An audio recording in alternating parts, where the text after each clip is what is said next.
પેલા તો એવું કહેતા કે ભાઈ આ કરમાં પૈસા નથી, પૈસા ક્યાંથી લાવીશ, શું કરીશ, એવો બધો પ્રશ્ન થતા હતા. પણ હવે તો મને પૂછીને કે શું કરવું એમ. પેલા મારે ઘરે પૂછવું પડતું, હવે મને પૂછે છે કે શું કરશું આમાં, આ વસ્તુનું આમ કર્યું તો શું થાય એમ. વિકટ સમયમાં કઈ રીતના તમે બહાર નીકળ્યા, કે કેવો સપોર્ટ રહ્યો? સપોર્ટ મને ફેમિલીમાંથી રહ્યો, મારા ગ્રુપ સર્કલમાંથી બધાનો સપોર્ટ સારો એવો રહ્યો. પણ જે અમુક પળ એવા હતા ને કે હું કોઈને શેર નહોતો કરી શકતો.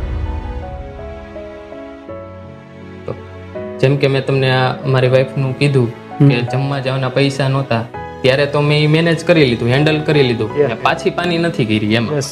બરાબર. ઘણા ઓલી કહેવત છે ને કે આપણે પાછળ જતા હોય તો આપણને કોઈ આમ પાછળથી ધક્કો મારે ને તો આપણે કંઈક આગળ કરીએ.